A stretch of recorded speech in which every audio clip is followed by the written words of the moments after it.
Hello.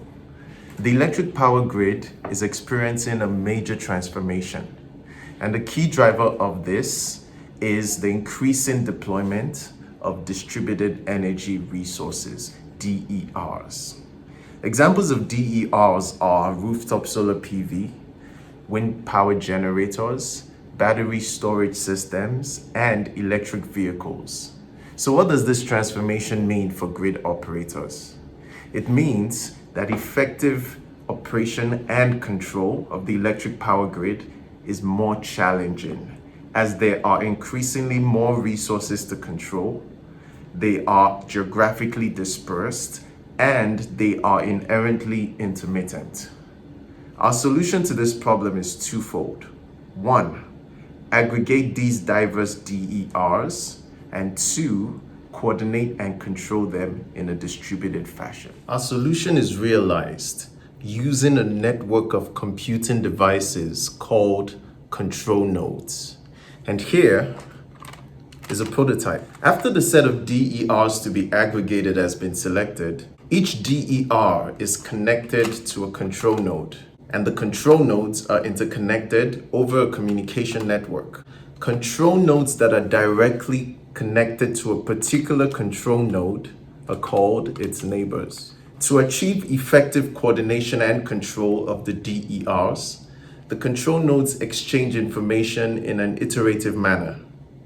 Each control node performs distributed computations that are based on local information obtained from its neighbors and the DERs it is connected to. The result of this process is used to determine new operating set points for the DERs. Before this solution approach becomes a reality for modern power system operations, we need to test it in a real-time, high-fidelity setting. To that end, we have developed a controller hardware-in-the-loop testbed.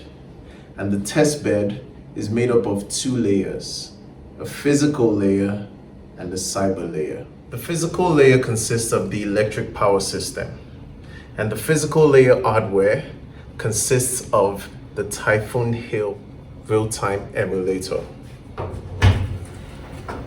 This device is used for high-fidelity modeling and real-time emulation of an electric power system.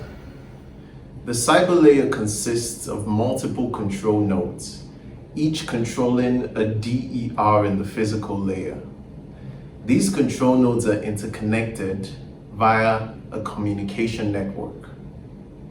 The cyber layer hardware comprises an Arduino Due microcontroller that is outfitted with an XB wireless module and an Ethernet shield. The wireless module is used for peer-to-peer communication between the control nodes, and the Ethernet shield is used to establish communication between the control nodes and the DERs they control in the physical layer. In this setting, a group of 4 DERs are coordinated and controlled in a distributed fashion to provide frequency regulation service to the electric power grid. This demonstration mimics the frequency regulation ancillary service program that's provided by PJM.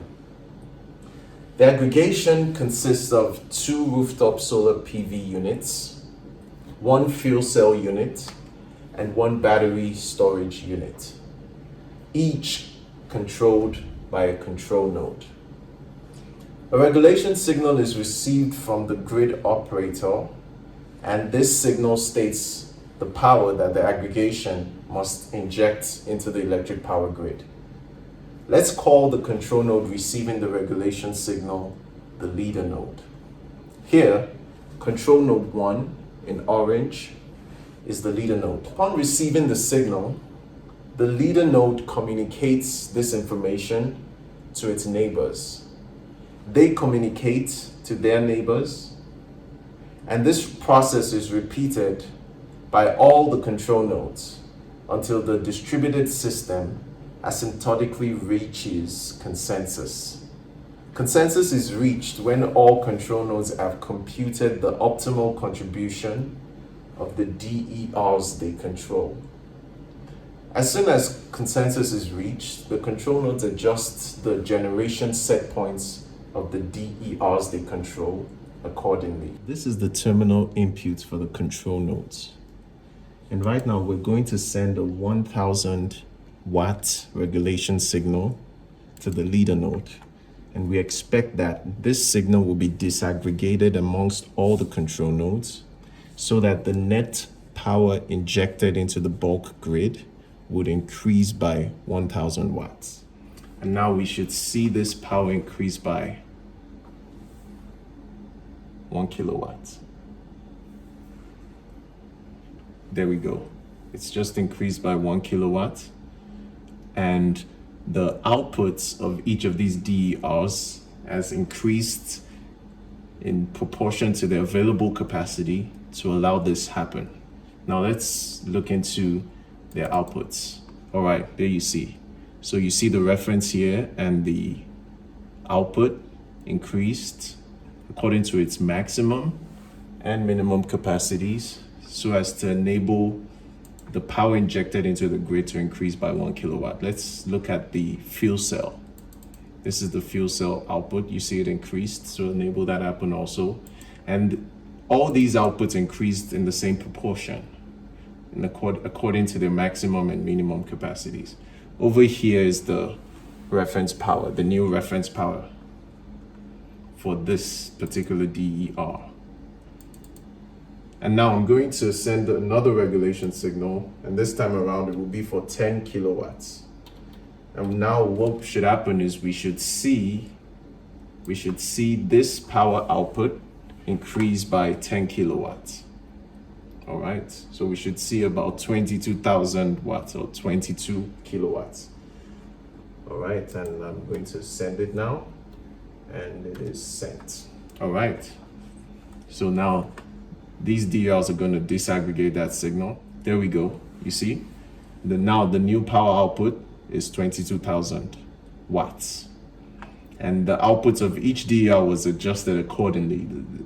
They are now all in red because we are really close to the maximum capacity. If I zoom in here, you can see that. You see, this increased and it's really close to its maximum capacity now. So this tells us we're in the danger zone. For the fuel cell, same thing. For the other rooftop solar PV, same thing.